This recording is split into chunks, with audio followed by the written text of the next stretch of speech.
GTA 6 is around the corner, and GTA 5 has been out for almost 11 years. Still to this day, there isn't solid consensus on how many days pass in-game over the course of the storyline. I'm here to change that. How much in-game time passes over the course of GTA 5 story mode? Before we start, I'll explain our process. It's pretty simple as I only had two rules. Number 1 is to only do the main missions, and number 2 is to do the missions in an order that makes sense. I'll explain what the last rule means later in the video. Ignoring the time skip and prologue, Day 1 begins with the mission Franklin and Lamar. They repossess the cars and drive out to Simeon's dealership. After a brief conversation, the two head home. Repossession must take place on Day 2 as Simeon doesn't arrest Franklin winning Employee of the Month the previous day. They go to Vespucci Beach, kill some vagos, and steal the bike. Day 3 is the mission complications. Simeon wants Franklin to repossess a vehicle from the rich guy's mansion. We know it's a new day because Simeon mentions the bike he stole, and he would not have considered it stolen if he did this mission immediately after repossession. After Franklin takes the car, Michael reveals himself and forces him to drive into the dealership. Michael sends Franklin off and proceeds to beat up the legitimate businessman, a true travesty. On the next day, Franklin meets with Michael to hang out, but they are rudely interrupted by Jimmy. Silly antics ensue. Franklin then encounters Tanya on his way home and does the mission pulling favors.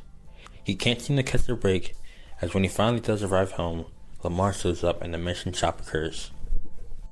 Day 5 begins with marriage counseling and She fucked a prick in my bed. Bullshitting. Michael destroys the guy's house, turns out it's this guy's house, and now he owes him money. Michael meets with Lester to begin the mission friend request. He goes to Facebook headquarters, installs an antivirus, bugs the phone, and kills Jade Norris. That night, Franklin meets with Lamar and Stretch to start the mission's long stretch. But I know some sweet boys up in the pen that got bigger balls than you. Pause. What the fuck? Michael suits up and meets Lester at the garment factory to case out the jewel store. Michael waits for the heist setup by watching movies until he is rudely interrupted by Jimmy's antics once again. He calmly disciplines his child and takes him off for a bike ride. At the pier, he spots his daughter Tracy on a boat and kills the people that chase after him when he tries to achieve her. With that over, he gets word of the heist setup and picks up the carbine rifles. The next day, Michael is ready to do the heist. All goes well, with he even getting to say his corny catchphrase. You forget 1,000 things every day, pal. Make sure this is one of them. Oh, brother, this guy stinks! The gang goes to Michael's house to celebrate, but Dave shows up and says that the heist might cause some trouble. We then switch to Trevor. He kills a biker, then kills some more bikers, then kills this guy, then he steals a bike and kills more bikers and never's on. Trevor is a very productive person. His conquest for supremacy doesn't stop there. He kills the friends of that one guy, and when some hillbilly steals his potential business partners, he kills them too. Wade found Michael, so they go kill more bikers and head to Los Santos. Yet another productive day for TPI. It's day 11 and Trevor goes to pay Michael a visit. And then they go pay Tracy a visit. They go chase down and do weird things to Laszlo. Trevor scouts at the port with Floyd, setting up a heist of his own. Nothing happens on day 12. Because on day 13, there's one of the first mentions of actual time passing on the mission Dead Man Walking. I did it. Arrest me. You know what? You'll be saving my life. Because you called it, motherfucker. What? You called it. Trevor.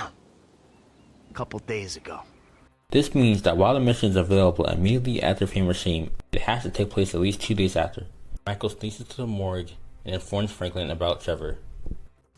On day 14, Dave calls in a team to re-kidnap this guy that is involved in a government conspiracy. When that's done, Franklin goes home, but Lamar invites him on a hood safari with Trevor tagging along. With the hood safari completed, it finally makes sense for Franklin to accept hotel assassination, as afterwards he gets a huge mansion. I forgot to write something down for the yoga mission, but I guess the word yoga does sum it out nicely. Michael and Trevor are summoned by the FIB, this time to assassinate someone, but they have to interrogate this guy to find out who it is. I waterboarded him, if you must know. Trevor drops the guy off at the airport and is now free to do the setup for the Merryweather heist. The team starts the Blaze Plate intro and completes the setup. That night, they also pull off the Merryweather heist, though it amounts to no profit. Day 18 starts with Blitz Play, which formally introduces Devin Weston. There's still time in the day, so I Fought the Law and Eye in the Sky are both knocked out. The next day, Michael meets Solomon, who tells him to intimidate an actor. He gets to the place, beats up Rocco for GTA 4, and flies back. That night, Martin summons him and Trevor to kill his cousin, but Trevor ends up kidnapping Martin's wife, so they have to go into hiding. While they are in hiding, Franklin obtains another car for Devin Weston, and Trevor tries to steal Merryweather weapons. On day 21, we get another mention of the timeline when Michael says, A few weeks ago, I was happily retired, sulking by my swimming pool. Michael, Lester, and Trevor scope out the bank and race back when the cops arrive. Michael wins, like the chat he is. After the heist is planned, Franklin calls and begins the missing predator. There, the posse kills what's left of the O'Neill brothers. Trevor gets the hardware needed for the Polito heist, and the next day they execute it. It ends up taking all day. Afterwards, Michael and Trevor do the mission Derailed. They end up with an artifact, and Michael uses it to pay off Martin. The team is then called in by the FIB in order to steal a nerve agent, and after that's done, Michael learns that his peace offering was accepted and he can return to Los Santos. This comes at a heavy cost, however, as Trevor also has to return Patricia. You better treat her right, man! Trevor returns to LS and has a lovely conversation with Deborah and Floyd. He also takes over the local shoe store so that the team can plan their heist there. Michael then goes home to relax, and Trevor checks up with him, but eventually learns the truth about what happened during the prologue. He flies to North Yankton, and Michael follows. When they arrive, the Chinese pull up and engage in a shootout, ending with Michael being abducted. The next day, Franklin, Trevor, and Lamar obtain the last of Devin's cars, but he refuses to pay actual money. Franklin then notices that Michael has gone missing and meets with Trevor to find out what happened. Michael is tracked down and they kill everyone in the slaughterhouse where he was held. Now that Michael's back in town, the feds require his expertise once again.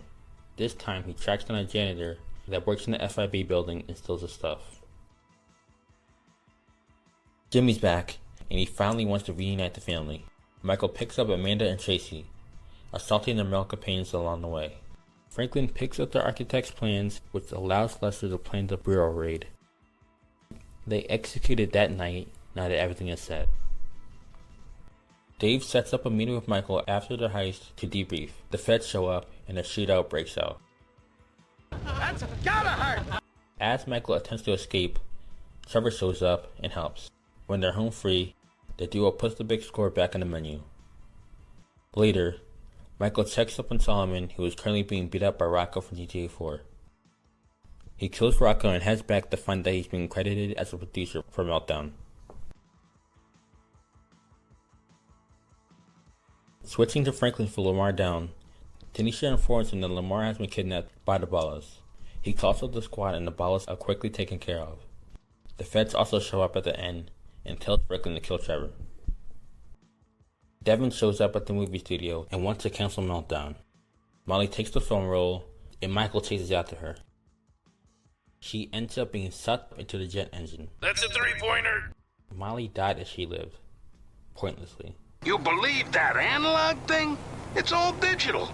We have backups everywhere. I mean, we're shooting on green screen. The movie premiere happens the same day. Michael and Jimmy get dressed and show up to the premiere in a limo. Devin appears and tells Michael that he sent Merryweather to kill his family, and so he rushes to save them. Michael's family gets saved, but unfortunately, he has to live through the horror and torment of being teabagged. For his own well-being, he sends his family away to live in a hotel.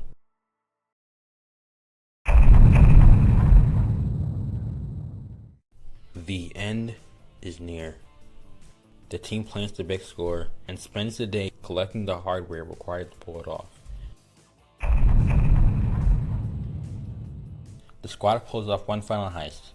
The risk was massive, but ultimately they get off scot-free. Big shocker.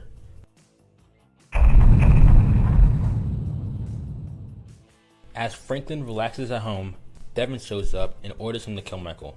Instead of listening to this rando telling him to kill his mentor, Franklin makes the sensible decision to kill all of his ops at once. He speaks with Lester and sets up a meeting with Michael and Trevor in order to ambush the FIB in Merryweather. He picks up Lamar, and together the four take down both armies. They then decide to split up and take out the rest of their enemies. Trevor is to take out Steve Haynes, Michael's to take out Stretch, and Franklin to take out Wei Chen. Trevor then kidnaps Devin, and the team heads off to a cliff to deal with him. I'm going to mention this now. It may seem like the final mission is supposed to take place immediately after the big score, and for endings A and B, I'm pretty sure that's true, which will make the final count 32 days. For ending C, however, it makes more sense for it to take place the day after the big score, due to the fact that the scene where you killed Devin must occur during sunset. If you do ending C, immediately after the score, the shooting and the killing happen at night, so the team would have to wait hours for the next sunset, and that doesn't make sense. According to my count, it would take around 33 days for the main story to occur, ignoring most side missions. If you enjoyed this video, make sure to like, subscribe, and comment your suggestions of what I should do next. If you hated it, dislike the video and comment in detail about what you didn't like about it. Bye-bye. Man, fuck.